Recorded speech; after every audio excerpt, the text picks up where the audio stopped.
네, 여러분 안녕하세요. 8월 4일 화요일입니다. 클로징벨 라이브 시작하겠습니다. 어서 오세요. 코스피 시장도 그래도 뒷심을 좀 발휘해주고 있습니다. 코스닥이 코스피 대비해서 더 강한 시장이 이틀째 이어지고 있습니다. 8월 들어서 월, 화 계속해서 그런 시장이 좀 이어지고 있죠. 오늘도 오전에 11시 전에요. 한 10시 47분경에 코스닥에서 매수 사이드카가 발동이 됐는데요. 코스닥 매수 사이드카가 7월 마지막 날에도 발동이 됐었으니까 그러니까 3거래일 연속입니다. 이것도 사실 우리 증시 역사에 좀 처음 있는 일이다 이런 얘기도 지금 나오고 있는 상황인데 어쨌든 올해 우리 증시는 역사를 참 많이 씁니다. 자, 코스피는 내내 좀 약하다가 그래도 한 2시 반 이후부터 힘을 내주기 시작하더니 양전에 성공을 해 있는 상황인데요.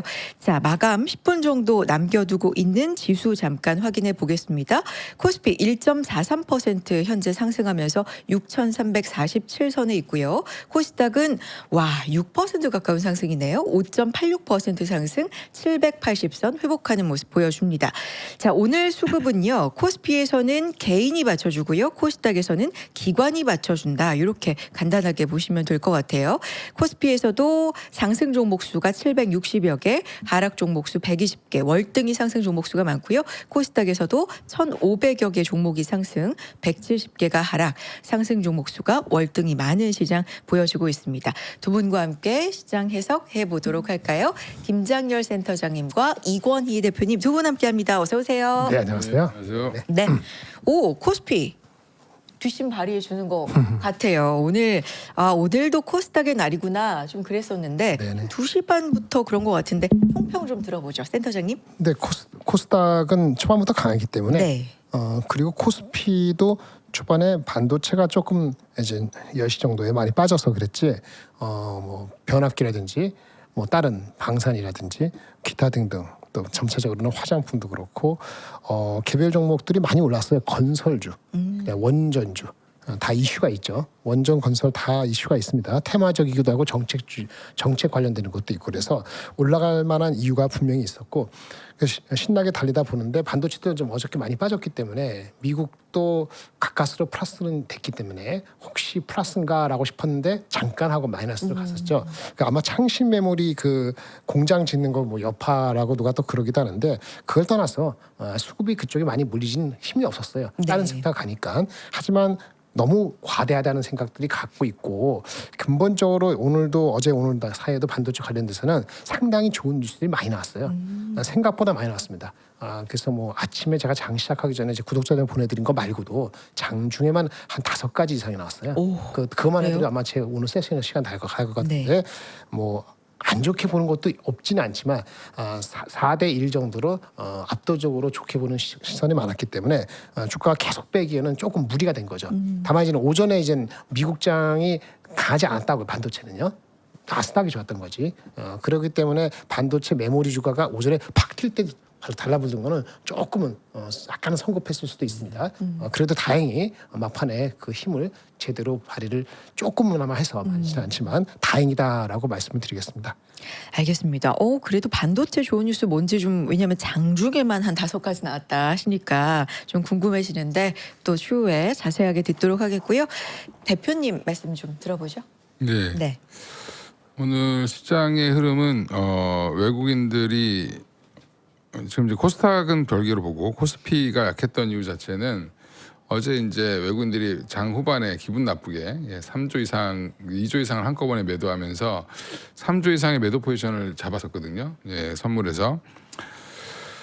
그래서 제가 오늘 시장 생각보다 그렇게 좋지 않을 수 있습니다라고 맞아요. 얘기했는데 네. 아침에 떠서 시작했는데 바로 빼버리죠. 바로 뺐다가 또 올렸다가 또 다시 또 뺐다가 오늘 또 마지막에 또 올리고 있는데 그 흐름을 그대로 지금 외국인들이 보여주시면 지저분하게 선물을 매도를 했습니다. 선물.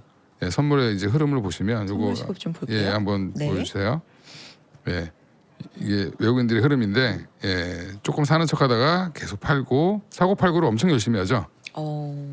그렇게 해서 지금 마지막에 어떻게 나올지는 좀 궁금하긴 한데 아마 위로 좀 튀지 않을까 뭐 이런 생각을 합니다만 일단 258억 산 것도 아니고 판 것도 아닌데 매매 열심히 했다. 오늘 되게 바빴나 봐요. 휴가 가기 전에 열심히 한 것 같습니다. 예, 하여간 그래서 지금 오늘 여러 가지 아까 이제 센터장님도 말씀해 주셨는데 저도 보니까 반도체 관련된 좋은 뉴스들이 굉장히 많이 나왔는데도 불구하고 약한 흐름을 좀 보여줬던 거는 웹도독 현상이 좀 있지 않았나 생각합니다. 그래서 선물 가지고 약간 그 하이닉스, 삼성전자, 현대차를 좀 누르는 형태가 좀 나왔다 이렇게 보고 있고요.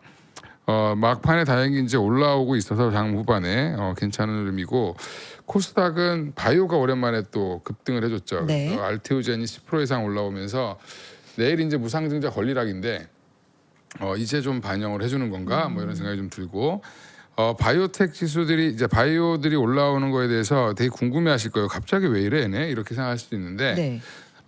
낙폭과대일 수도 있고요. 근데 또 하나가 이제 중요한 거는 미국 바이오테크 지수는 6월달 이후에 계속 올라갔는데 우리는 계속 빠졌죠. 1월부터 빠졌는데 계속 빠졌습니다. 근데 미국에서는 이제 반등이 계속 나오면서 쭉 우상향하고 있었기 때문에 방향이 이렇게 달랐던 적은 없었습니다. 우리나라가. 그래서 그거를 갭을 좀 메꾸는 형태로 가고 있지 않나 이렇게 생각하고 있고요. 네. 그리고 이제 9월 1일자로 이제 뭐 셀렉트 뭐 해가지고 이제 한 3갭으로 나누잖아요. 코스닥을. 9월 1일 날인가 아마 발표한다고 나왔고 시행은 내년 1월부터 할 텐데 그것 때문에 코스닥에 대한 또 이제 빈집 털이 이런 것들이 좀 진행되는 게 아닌가 이렇게 생각을 하고 있습니다. 그래서 코스닥 수급은 오늘은 기관들이 이제 주로 많이 사면서 오늘 코스닥 시장을 좀 끌고 가는 모습이 나왔다라고 보시면 될 것 같고요. 그리고 이제 또 하나가 특징적인 거는 외국인들이 오늘 선물 현물을 그닥 많이 사지도 않고 많이 팔지도 않았어요. 뭐 그래서 이거는 거래 없이 어떻게 보면 제자리 흔들기 하면서 네. 조금 바닥 다지기 두 번째 단계. 그래서 지금 지수가 얼마에 끝날지는 좀 지켜봐야 되겠지만 동시호가에 지금 삼성전자가 더 올라가려고 하고 있어서 네. 지수가 오늘 잘하면 이 차트 모양이 조금 예쁜 모양이 나올 가능성도 있다. 그래서 밑꼬리를 계속 달고 있다라는 거는 긍정적이죠. 그다음에 여기서 예쁜 조금 양봉이 하나 나와주는 게 중요한데 주봉도 보면은 이제 좀 다시 이렇게 앞쪽 모양이 나왔죠. 그래서 여기서 조금 더 끌어올려서 네. 이전에 여기 한 6,800 정도 이상으로 좀 갖다 놓는 모습이 이번 주 내에 나오는 게 뭐 가장 좋지 않겠나라고 이제 바람을 좀 말씀드리겠습니다. 알겠습니다. 오늘 마감가까지 뭐 얼마 남지 않았지만 좀 지켜봐야 될 것 같고요. 그 바이오도 요것도 있는 거 아니에요? 지금 제 화면 잠깐 잡아주시면 1조 원을 향하는 바이오 정책 펀드, 뭐 임상 3상 정책에 대한 얘기인데 임상 3상에서 자금 장벽이 이제 업체들이 많으니까 정책 금융 실험이 본격화한다. 임상 3상 특화 펀드 운용사 선정을 마치면서 뭐 이런 국내 기업들의 이제 지원을 한다. 정책 얘기들도 좀 있더라고요. 그것도 뭐 일단은 1조 원을 어떻게 이제 마련하는지 좀 구체적으로 봐야 되겠지만 여지껏 정부가 지원하는 금액, 바이오에 지원하는 금액은 보통 3천억 이내였어요. 그걸 보면은 3배 이상이면 깜짝 놀라고 좋아할 수 있죠. 굉장히 의미 있는. 근데 이제 문제는 그 사이에 우리나라 바이오 시총들이 굉장히 높아져서 사실 1조 원이라고 해도 마중물 역할 정도밖에 안 된다 이렇게 보시면 되고요. 아마 이제 그런 이제 기업들 중에 이제 후보군에 들어가는 기업들은 생각보다 작은 기업들 중에 많이 선정될 가능성이 높으니까 그래서 좀 작지만 임상 3상 정도 가려면 뭔가 의미 있는 기술력을 갖고 있어야 되겠죠. 지금 머릿속에 떠오르는 종목이 몇 개 있는데 아마 그런 종목들을 중심으로 움직이지 않겠나 이렇게 생각하고 있습니다. 영향이 없지는 않지만 그 사이에 뭐 그 가장 뭐 제가 좀 많이 떠오르는 종목 높아져서. 하나 네. 보면은 일단 오늘 그 뉴스 때문에 그런지 모르겠지만 물론 많이 빠졌습니다만 폐암 치료제 만들고 있는 보로노이 같은 종목들이 이제 그런 거에 해당될 가능성이 높겠죠 앞으로. 그래서 이런 종목들이 오늘 19% 이상 올라오는 정도가 아마 그런 뉴스의 영향이지 않을까 생각하고 있습니다. 말씀하신 것처럼 바이오가 최근에 이제 잘 가다 보니까 아무래도 많이 빠진 것도 있고 뭐 빈집이다 이런 것도 있지만 어떤 정책적인 기대감은 뭐가 있을까 찾다 보니 또 이런 것도 시장에서 이야기가 나오고 있습니다. 센터장님도 네. 질문 드리고 싶으면 더 네. 뒤에도 이제 자세하게 네네. 말씀해 주시겠지만 하나하나 오늘 반도체도 좋은 뉴스 많았다 네네. 이렇게 말씀해 주셨잖아요. 대표적으로 하나만 좀 말씀해 주시면 뭐가 있을까요? 너무 많긴 한데 너무 많아요? 너무 많은데 이제 주가 빠지니까 네. 별로 관심이 그러니까 없는 분이 많지 않았을까 싶은 생각을 갖습니다. 그래도 그래서, 알고는 있어야죠. 네. 그렇긴 하죠. 네. 그래서 말씀을 드리면은 뭐 이런 얘기 기사들이 나온 게 있었죠. 뭐냐면 제가 오늘 장중에 했기 때문에 이걸 따로 정리를 못했는데 이런 의견들이 있었어요. 이제 한마디로 우리 내년도 물량이 다 입도 선매 다 끝났다. 디지타임즈에서 나왔다. 예. 그거 가장 큰 거죠. 내년도 물량이? 연간 네. 메모리 판매 물량이 다 조기 완판됐다. 근데 뭐 기사가 좀 자극적으로 나왔어요. 구매자라는 게 뭡니까? 우리 고객이죠. 걔네들이 소문 날까봐 쉬쉬하고 있다. 물량 부족한데 이런 얘기가 디지타임에서 나온 게 있습니다. 그게 가장 일단 된 거고요. 협상으로 봤을 때는 이번 달 말 이전에 대략적으로 다 마무리될 것 같다. 소급 협상이 이런 얘기를 대만발 기사가 나왔던 거죠. 그래서 그게 이제 센티먼트에 좋을 수 있는 계제가 되는 거였어요, 사실은요. 그건 아주 새로운 건 아니고 이렇게 있었고 두 번째는 제가 이제 좋게 굳이 봤던 거는 이런 또 뉴스가 나왔는데 하이퍼스케일러 우리 하이퍼스케일러로 하면은 아마존 그다음에 마이크로소프트 알파벳 그다음에 메타 요거에다가 오라클을 넣어서 5개를 하이퍼스케일러 보통 얘기합니다. 가장 약한 게 오라클이죠. 그래서 오라클이 예상하면 요거 빼고 얘기하고 합해가 하는데 하이퍼스케일러들의 그 회사채 발행이 올해 작년보다 한 2.6배. 작년에 한 1,000억 달러 정도 이제 회사채 발행했는데 올해 1월부터 7월까지 한 이미 2,000억 달러 했고요. 그러니까 7월까지 벌써 작년 수치의 2배를 한 거예요. 그리고 앞으로 8월에서 그 사이에도 한 600억 달러가 에딩이 돼서 2,600억 달러를 할 것 같다는 얘기예요. 5개 업체가. 이게 의미가 그러면 이제 문제가 되는 거 아니야라는 게 아니고 왜 할까? 네, 그렇죠. 지금 비전이 좋으니까 이자 주고도 들어올 수 있는 리턴이 훨씬 높으니까 한다는 얘기예요. 그리고 또 하나 설사 이자 비용을 훨씬 넘을 정도로 리턴이 가서 좀 안 나온다 하더라도 금리가 올라갈 가능성도 있잖아요. 그럼 지금 다 해놓으면은 지금 얘네들이 클라우드를 고객한테 이렇게 프라이싱을 해서 할 때 가격은 3년치 픽스하고 있는 그 자금은 다 확보하고 하면은 내년까지는 지금 픽스된 그 캐펙스가 줄 수가 없어요. 캐펙스를 확정짓는 가장 큰 것이 돈 확보. 그 다음에 ROIC가 그 인트레스트 레이트보다 훨씬 높다라는 그 확신을 보여줬기 때문에 올해 이미 2,000억 달러 했는데 더 하고 이렇게 되면 이거는 아마존이 얼마 전에 보여줬죠. 그렇죠. 아마존 얘기한 거죠. 3년치 땡길 수 있고 5년치 계약한다는 거 이거를 하는 그런 수치적인 게 나와서 이것도 포지티브하다라고 말씀을 드릴 수 있겠습니다. 네, 그게 대표적인 겁니다. 대표적으로. 네. 오. 그리고 한 3-4개가 더 있다는 거네요. 뭐 그거는 이제 네. 또 이따 네. 말씀 또 드릴게요. 또. 그래요. 한꺼번에 하면 또 한꺼번에 그죠? 하면 재미없거든요. 네. 그래서 좋은 이슈 속에서 올라가려고 했는지는 몰라도 전자닉스 양전에서 마무리가 돼서 마감된 지수 한번 짚어보고 또 이야기 나눠보겠습니다. 코스피 결국에는 상승 마감했습니다. 1.62% 상승하면서 6358, 6358선으로 오늘 마무리가 되고요. 그래도 돌리면서 마이너스에서 플러스권으로 돌리면서 마무리가 됐다. 이 부분도 좀 의미는 있어 보이죠. 코스닥 5.8% 상승하면서 780선 회복하면서 또 마무리가 됩니다. 자, 코스피 코스닥 수급 오늘은 개인이 코스피 쪽에서 순매수 1조 2천억 원 넘게 들어왔고요. 코스닥에서는 기관의 순매수 5,400억 원 넘게 확인이 되네요. 금융투자, 투신, 연기금 좀 골고루 들어온 것 같고요. 아까처럼 오늘 코스피에서 결국에 마감해서 하락 종목 수가 100개가 되지 않습니다. 1.6% 상승이 아니라 사실은 하락하는 구간에서도 상승 종목 수가 더 많았었거든요. 이건 오늘 시총 상위 종목들 위주로 좀 많이 빠졌었다 이런 얘기였는데 결국에는 시총 상위 종목들도 플러스로 돌려내면서 하락 종목 수는 더 줄면서 마무리가 됩니다. 코스닥은 1,500개 넘는 종목 상승, 170여 개 종목 하락 이렇게 기록이 되고요. 달러원 환율은 1,430원대 초반으로 1,432원 이렇게 지키고 있네요. 지금 나스닥 선물 쪽도 미국 쪽도 플러스권 유지를 하고 있는 상황입니다.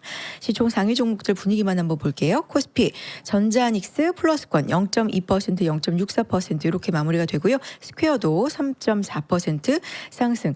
오늘 장 초반엔 여기가 내내 파란불이었거든요. 시총 상위 종목들이. 근데 빨간불로 많이 돌려내면서 마무리되는 모습 보여집니다. 그리고 눈에 띄는 종목은 뭐 LG엔솔, 삼성바이오로직스 3%대 각각 상승이고요. 오늘 한화 에어로스페이스 좋았습니다. 9%대 상승. 이 부분도 추후에 또 보겠습니다. 두에빌도 오늘 7.8% 올랐고요. 오히려 여기 20위권부터 빨간불이 좀 많이 보이죠. 네, 이렇게 해서 네이버 오늘 선전해 줬습니다. 9%대 상승 마감. LG전자도 4% 상승 마감. 코스닥 한번 볼까요? 와, 여기는 화면에 일단 보이는 1위부터 15위까지는 전부 빨간불이네요. 강했습니다. 쭉쭉쭉쭉 내리면 20위권 가서 파란불 하나 보이고요. 또 계속 빨간불. 네, 오늘 전반적으로 코스닥 정말 강했다. 이렇게 볼 수 있을 것 같아요. 섹터별 얘기를 좀 더 자세하게 들어봐야 될 것 같네요. 자, 이건희 대표님. 네. 네. 오, 전자닉스 결국에 양전하면서 마무리됐어요. 네. 네. 다행이죠. 네. 지수도 시가보다는 높게 끝나서 1.62% 나오면서 아주 귀여운 양봉을 하나 만들었습니다. 네, 일봉 보시면 살짝 빨갛죠. 살짝 빨개졌어요. 보일랑말랑. 네. 예, 꼬리가 좀 달리면서 잘 갔고요. 일단 기술적으로는 5일선 지지 잘해주고 11선 터치했다 이 정도까지만 생각하시면 되고 내일 이제 이걸 뚫어줄 수 있는지 여부가 중요하겠죠. 근데 이제 오늘 시장은 이제 업종별로 좀 보면 이제 코스피부터 말씀을 좀 드리면 코스피에서 제일 많이 오른 섹터를 보면은 LIG 디펜스 앤 에어로스페이스, 한국항공우주, 하나시스템, 하나에어로스페이스 이런 이제 현대 로템까지 해서 지금 방산주들이 오늘 대거 급등했죠. 네, LIG 디펜스 앤 에어로스페이스 같은 경우는 14% 이상 올라왔고요. 뭐 이게 그동안 계속 제자리 걸음하다가 올라온 거예요. 네. 그동안에 지정학적인 분위기하고 이제 방산하고는 거의 연관성이 없어졌다고 대표님이 좀 많이 말씀해 주셨잖아요. 오늘도 좀 그런 것 같아요. 연관성 없습니다. 없으니까 너무 그 뭐 전쟁 났다고 좋아할 필요도 없고 완화됐다고 뭐. 네, 그렇습니다. 네. 그래서 지금 LIG 같은 경우는 이제 독일과도 같이 제휴를 한다라고 지금 라인메탈과도 제휴 합작법인 만다는 얘기도 나왔었고 그다음에 동남아 쪽 그다음에 중동 쪽 수주 계속 얘기 나오니까 그 기대감으로 일단 한번 들어 올린 걸로 보이고 그다음에 한국항공우주도 호재는 여전히 있죠. 그 수리원 관련돼서 추가 수주 얘기 나오고 있고요. FA 고등훈련기, FA50 고등훈련기도 조만간에 좀 발표가 나올 것 같고 KF21은 국방부에서 이제 공군 쪽에서 인수하는 물량이 좀 나올 겁니다. 그래서 네. 하반기에 갈수록 좋은 얘기들이 들릴 거고 그렇게 하면서 오늘 뭐 하나시스템이나 하나에어로스페이스는 또 실적이 잘 나왔잖아요. 2분기 실적이 잘 나와서 다시 100만 원대 복귀를 했고요. 그다음에 네이버가 참 특이했는데 아침부터 강했는데 네이버가 올라온 거는 오늘 왜 올라왔냐? 코어위브가 어제 19% 올랐어요. 그다음에 네비우스가 11% 올랐고 그래서 드디어 네이버를 코어위브랑 네비우스랑 같은 네오클라우드 업체로 봐준 것 같다. 아, 네오클라우드로 봐서 오른 거예요? 어떤 소프트웨어 기업으로 본 게 아니라 왜냐하면 팔란티어도 뭐 시간 외에서 괜찮고 그건 아닌 것 같아요. 팔란티아는 아니고 아까 지금 말씀 네비우스, 코어위브 코어위브 때문에 올라간 거라고. 그렇게 네오클라우드로. 네.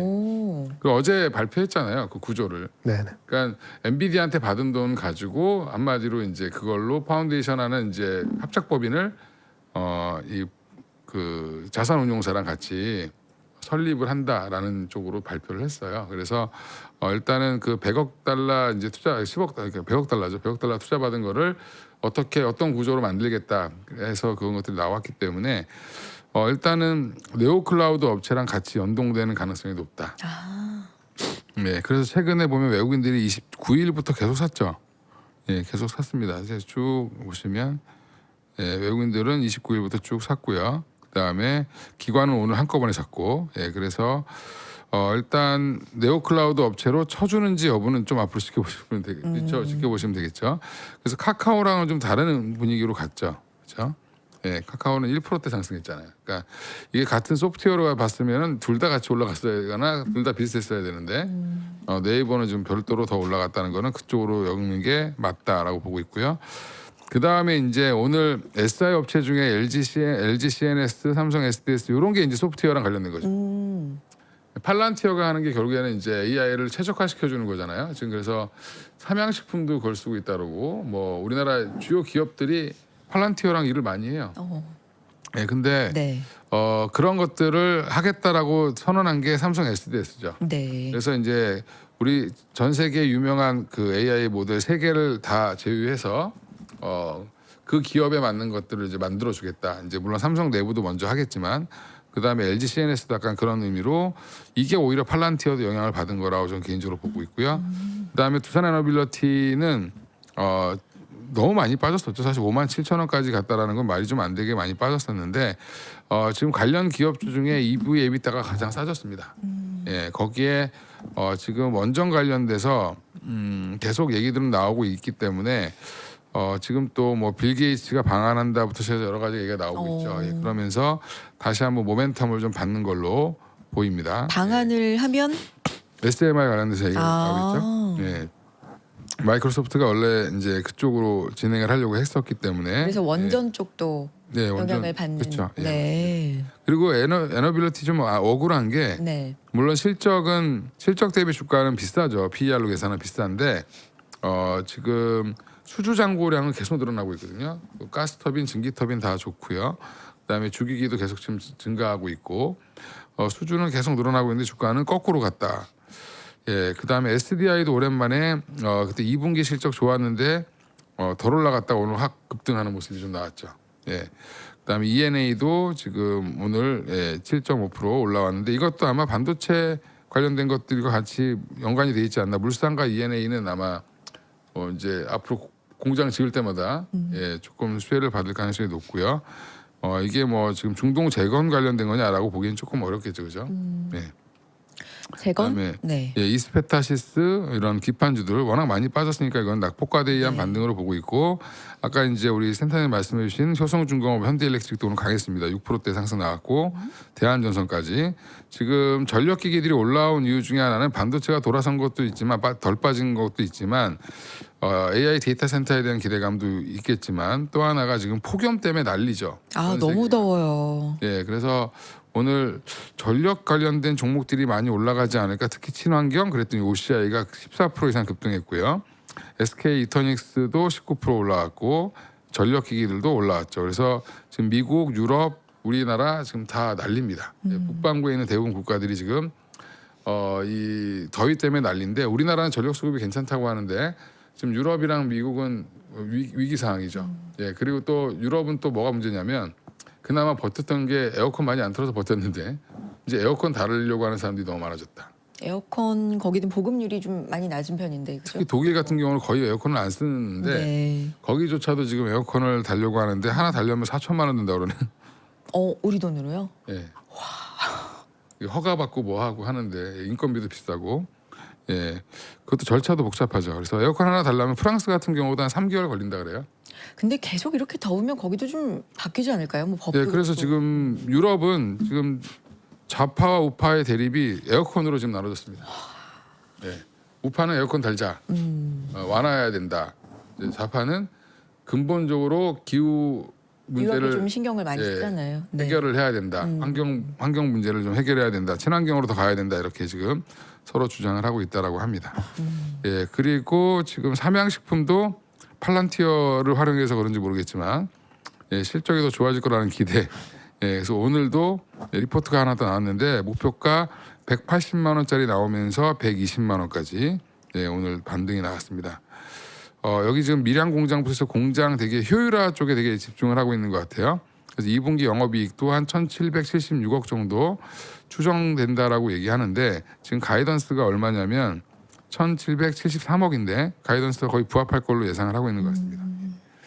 뭐 그 외에도 많은데 지금 워낙 종목들이 많이 올라와서 여기까지만 말씀드리고 코스닥도 조금 말씀드릴게요. 우리 오늘 코스닥 봐야죠. 코스닥은 일단 바이오는 아까 말씀을 드렸고 로봇주도 생각보다 강했죠 오늘 그죠? 예, 그래서 오늘은 로보티즈가 연일 강세를 보이고 있습니다. 7.4% 정도 상승하면서 이틀 연속, 사흘 연속이네요. 사흘 연속 강세를 보이고 있고 SPG라는 종목도 굉장히 잘 가고 있죠. 그래서 예, 지금 로봇 관련된 섹터에서 예, 작은 이런 액추에이터 관련된 종목들, 예, SPG는 오늘 좀 쉬었네요. 그러면. 예, 그래서 이렇게 가고 있고요. 또 하나가 이제 D&D 파마텍 뭐 이런 것들은 이제 아까 말씀드렸던 거 이거 임상 이상까지 갔기 때문에 3상 지원금 나오면 아마 이것도 받기 좋겠죠. 예. 그리고 여기는 뭐 어차피 기대감이 계속 있는 거고 바이오는 다 좋았습니다. 웬만한 종목들은. 그리고 바이오에서 특이한 게 하나가 이제 올릭스가 호주에서 지금 탈모 치료제 개발하고 있는데 올릭스. 예, 네. 1B상을 지금 들어갔답니다.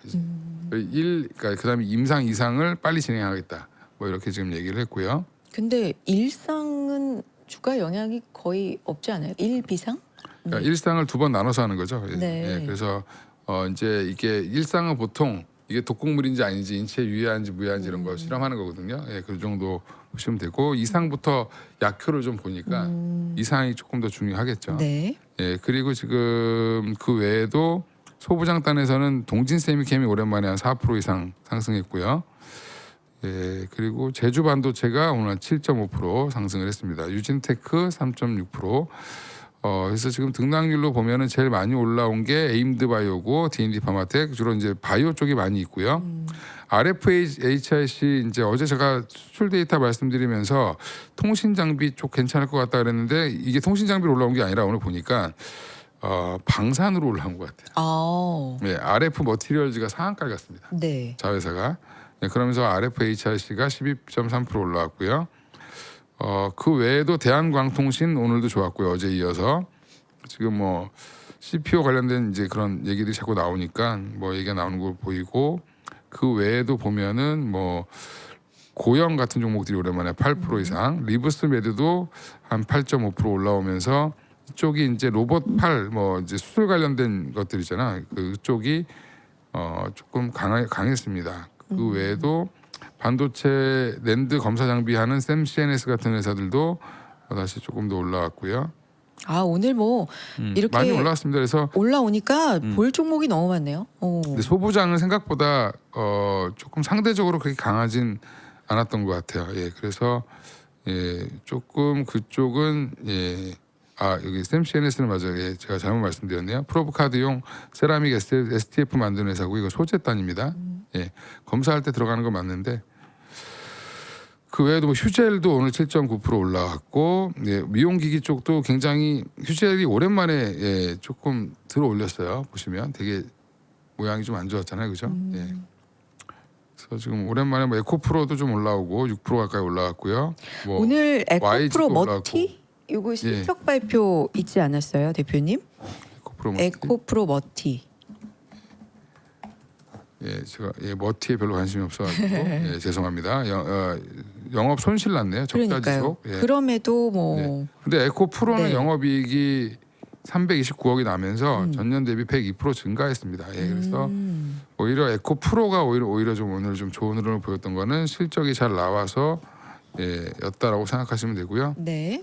에코프로 BM은 아마 예상보다는 조금 안 나왔을 텐데 아직 발표를 안 한 것 같아요. 여기 보니까 안 나온 거 보니까 예 그렇습니다. 에코프로는 오늘 실적이 잘 나왔다 이렇게 보시면 될 것 같습니다. 에코프로 실적 좋았다. 자, 코스닥 이렇게 올라가고 올라가는 종목 수가 좀 많아지다 보니까 상승 종목 특징적으로 좀 짚을 게 많았습니다. 그러면 여기에서 대표님이 보시는 계속 좀 관심을 가질 만한 종목 있잖아요. 업종이라든가 이런 것들을 센터장님 갔다 올 테니까 정리해 주시면 좋을 것 같아요. 왜냐하면 낙폭과대로 네. 올라오는 종목과 예. 계속 좀 지속성을 갖고 갈 종목을 지금은 좀 네. 그러면 구별을 해야 되지 않나? 이런 생각도 들어서 그런 부분에 대한 의견 조금 이따가 여쭤볼게요. 대표님도 계속 가기 콧물이 때문에 그러니까 고생하시니까 네 조금 쉬시고 센터장님이 자료를 또 좋은 거를 띄워달라고 하신 게 있으셔서 아니 보면서 아까 한번 좀 이야기를- 말씀드리는 거 하나 있는데 좋아요. 그 원전 관련하고 건설주는 그 공통적인 것도 다른 것도 있는데 잠깐 볼까요? 네 자료 볼게요. 자료가 아니고 이거 들어볼게요. 드릴게요. 예. 화면? 네, 주식이 더 중요하니까. 음. 그 현대건설도 좀 오르고 많이 올랐죠 오늘? 5% 오르고 그 다음에 DLENC도 7% DLENC도 많이 올랐어요. 그 다음에 아까 두산에너빌리티도 올랐죠. 이제 이렇게 묶고 저렇게 묶고 저렇게 묶는데 건설이면서 원전도 관련되는 것이 DLENC도 그렇고 현대건설도 그렇고 두산에너는 원전 관련되는 거죠. 근데 요즘에 엔저가 너무 심하다 보니까 미국하고 일본하고 공조를 해서 네. 엔저 극단적인 걸 좀 막고 그쵸. 있잖아요. 맞아요. 공조다 아니면 이렇게 조종이다 시세 조종사 이렇게 얘기를 하는데 네. 그러면서 엔화가 약세에서 약간 강세로 바뀌면은 우리도 뭐 원화도 강세되는 거 아니냐 이런 얘기도 했지 않았습니까? 우리도 그런데 그 이면에는 부수적으로 이런 네. 것도 있을 것 같은 생각이 드는 거죠. 왜냐하면 엔화 강세가 되고 우리도 원화 강세가 되면은 네. 미국 입장에서는 대미 투자를 이참에 더 독려 내지는 좀 촉진할 수도 있지 않을까라는 생각이 듭니다. 그것이 미국 입장에서도 타이밍상 좋은 게 사실은 미국하고 이란하고 전쟁은 미국이 뭐 졌다 이겼다를 떠나서 소득은 없었다고 봐야 되는 게 맞지 않겠습니까? 그런데 이제 선거는 다가오고 있죠. 얼마 안 남았잖아요. 이제 8, 9, 10 딱 석 달밖에 안 남았어요. 네. 그러니까 치적을 내세울 수 있는 게 딱히 없다고 본다면은 뭘 하느냐? 그럼 이제 미국, 한국하고 일본한테서 투자 받기로 한 거를 확실하게 가시화해야 되는데 뭐 엔이 이렇게 약세고 한국도 얼마 전까지 원이 약세면은 우리도 입장에서 투자를 빨리 하기가 좀 거시기 하죠. 예. 근데 이참에 그게 목적은 아니었다 하더라도 이참에 엔도 그렇고 원화도 그렇고 지나친 약세에서 강세를 좀 바꿔놓으면은 우리를 일본을 투자 빨리 해라고 해서 그거를 가속화시키면은 누이 좋고 매부 좋고 이렇게 짝짝꿍이 될 수도 있다라는 얘기이죠. 그런 관점에서 원전 관련된 주가 공통으로 영향을 받은 측면이 없지 않을 겁니다. 있을 거로 보고요. 네. 그리고 이제 건설적인 측면에서는 네. 건설주가 다 올랐는지 잘 모르겠어요. 현대건설가 뒤를 했는데 GS나 대우는 어떤지 그것까지 못 봤는데. 대우건설 좋아요. 오늘 실적 발표도 네네. 있었고. 오늘 발표가 됐는지는 모르겠는데 제가 네. 오늘 좀 바빠갖고 뉴스를 못 봤는데 건설 쪽에 관련되는 거는 대우도 물론 저기 그 원전이 있지만 낙폭가 되고요. 근데 또 뭐가 있냐면은 그 어저께 대통령이 그 해외 갔다가 이렇게 와가지고 비상회의 하지 않았습니까? 네. 부동산도 그렇고 증시도 그렇고 뭐 맞습니다. 특별히 아직 확정적으로 나온 건 없지만은 네. 그러니까 이제는 이런 얘기가 도는 거죠. 결국은 부동산 잡으려면은 저번에 세제 혜택 세제를 뭐 강하게 한다. 여전히 그 기조가 없어지진 않았습니다만은 추가적인 세제를 강력해 가지고 막을 수 있는 어떤 한계를 느끼지 않았을까 싶은 생각이 들고 궁극적으로 핵심적인 거는 코어는 공급이 증가하기 때문에 공급 증가에 대한 의미 있는 그런 조치가 있지 않겠냐는 그것이 어제 오후부터 시장에는 나왔다라고 보여주고요. 시장에 그런 센티먼트가 나왔다. 그래서 오늘 그 건설 쪽에 매기를 붙이기는 데 있어서 분명히 역할을 했다라고 좀 보여집니다. 그거 말씀을 드리겠고요. 그 다음에 이제 아까 그 방산에 관련돼서는 LIG 건 했는데 LIG는 실적이 잘 나온답니다. 나왔나? 아직 발표 안 됐죠. LIG. 예, 아직 발표 안 된 것 같은데 제가 알기로는 네. LIG 실적이 몇 군데 듣기로는 뭐 10% 15% 컨센서스보다 잘 나온다는 얘기가 있습니다. 참고하시고요. 그 다음에 하나에어로스페이스는 리포트가 나왔어요. 실적이 잘 나왔고 실적이 무려 30몇 % 잘 나왔으니까 잘 나온 거죠. 그 마진이 좋아요 해외 쪽에. 그리고 폴란드 말고 넌 폴란드 이외 지역으로 다른 중동 지역이나 다른 쪽에 대한 그 기대 심리가 높습니다. 요거를 기사에 요거 나온 걸 좀 정리해 드릴게요. 이거 볼까요? 예, 이거 보면은 하나에어로스페이스. 이게 아니구나. 요거 앞이네. 네, 요거 항상 너무 요겁니다. 네. 여기 있다. 하나에어로 방금 여기네, 있었는데. 여기입니다. 네. 네. 하나에어로스페이스가 네. 일단 실적이 37% 상회했는데 네. 이유가 두 가지예요. 자회사가 좋았고요. 예, 하나의 시스템. 그 다음에 아까 말한 방산 마진이 엄청 좋았는데 앞으로가 중요하잖아요. 그러니까 그쵸? 폴란드 이외 지역도 높은 수익성을 유지를 할 것 같은데 네. 폴란드는 당연히 납품을 재개하고요. 멈췄던 거. 이집트, 호주 이런 쪽도 지금 대기하고 있어요. 그러니까 이런 거기 때문에 뭐 중동은 말할 것도 없고 모멘트가 다시 붙는 거예요. 근데 이런 저런 거 하더라도 밸류가 비싸면 잘 안 갑니다. 근데 지금 주가가 이렇게 얼마까지 갔었죠? 네. 170만 원 가다가 지금 이렇게 내려갔잖아요. 이 내려가서 오늘 8% 올랐습니다만 어제까지 종가를 기준했을 때 이제 20배가 간단하다 했어요. 올해 기준. 우리가 방산 얘기할 때 라인 메탈이나 그건 독일에 잘 나가는 거고 미국에 잘 나가는 뭐 제너럴 다이내믹스나 기타 뭐 여러 가지 있는데 예. 미국은 성장성이 좀 적기 때문에 걔네들은 밸류가 낮습니다. 25배 이상 안 가는데 유럽 쪽은 꽤 종종 30배, 35배 가고 우리랑 견줬어요. 그래서 우리도 한때 30배 가고 막 이랬던 35배 가고 뭐 이렇게 미쳤거든요. LIG는 40배도 넘었어요. 뭐 LIG는 여전히 싸진 않죠. 근데 30배 나는데 얘는 그래서 30배 넘어가면 비싸고 20배 하면 싸요. 근데 어제 기준으로 딱 20배가 된 거예요. 그리고 목표 주가, 근데 이거 마지막 터치해 드릴게요. 목표 주가가 어저께 나온 거 보니까 어느 증권사인가 200만 원을 제가 봤어요. 네. 네, 그러니까 이 실적에 대한 얘기를 쭉 하면서 다 좋은데 그 분야에서는 조금 우리가 이제 높은 거 잡았다가 내려가는 경험을 많이 했잖아요. 그래서 말씀드리는 겁니다. 처음으로 말씀드리면 다 좋은데 200만 원을 어떻게 한가 보니까 30배 줬더라고요. 근데 28년에 30배 줬어요. 내후년. 어떻게 보세요? 내후년에 30배 될 수도 있지만 지금 이 시점에 내후년 거 30배 주는 거를 해서 200만 원. 지금 100만 원이 안 되니까 올라서 이 그렇게 레퍼런스를 하면 조금 거시기 한 것 같아요. 그냥 올해 30배 정도면 내년은 더 내려가는 거니까 올해 30배면 한 140만 원 정도 나오거든요. 130만 원. 그 정도가 또 레퍼런스가 맞지 않을까라는 생각까지 네. 두 가지 말씀을 드리겠습니다. 네. 네, 이 정도 말씀드리고 또 갔다 오시죠. 여기까지 갔다 올까요? 네. 어, 다른 것도 있지만 이 정도 말씀드릴게요. 이 정도. 네, 더 드릴까요? 뭐 어떤 거? 네, 뭐 드릴까요? 하나 더 주세요. 자료가 다 말씀드리면 이게 재미없죠. 주가 아니 주가 올라가지도 조방원, 않았는데. 조방원 같고 그죠? 따지고 보면 바이오 같고 로봇 같고 2차 전지 같고 반도체 오히려 반도체랑 반도체 소부장이 가긴 갔는데 좀 약했고 지금 시장 분위기가 이런 거잖아요. 그렇죠, 맞습니다. 센터장님 생각에는 그러면 뭐가 더 갈 것 같아요. 지금 대표님한테도 그걸 여쭤보려고 하는데 우리의 지금 사실 궁금한 건 그래서 여기서 다시 반도체 일변도로 좀 급하게 또 넘어갈 것인가 분위기가 아니면 그렇게 간다고 2, 3일 코스닥으로 지금 가고 있으니까 귀신인가? 2, 3일 가다가 갈지 한 1, 2주 갈지 알 수는 없고요. 다만 삼성전자 하이닉스 반도체를 포함해서 두 가지죠. 첫 번째, 미국은 반도체가 오른 게 아닙니다. 미국은 반도체가 오른 게 M7, 아니죠. 애플 예, 예. 제품하고. 그거에 대해서 어떻게 바라보냐에 따라서 네. 난 상당히 다를 거예요. 보세요. 네. 이거 이제 잘못했는데 전약 후강으로 올랐잖아요. 두 가지 때문에 오른 거죠. 미국이 왜 올랐어요 오늘? 미국이 우리는 이제 복귀하면은 맨날 후행적 설명한다고 불만 가지시는 분이 계신데 그래도 알아야지. 복귀를 제대로 못하니까 우리가 맨날 혼나는 거죠. 사실은 복귀를 정확히 하면은 어느 정도는 또 볼 수 있어요. 유가도 떨어지고 금리도 약간 내려오고 이런 그렇죠. 대화 것들? 재개. 네. 지정학적 리스크. 여기 적어놨네. 네. 미국 이란 대화 재개 기대로 아침에 약하다가 빅테크는 좀 일찍 툭 쳤죠. 예.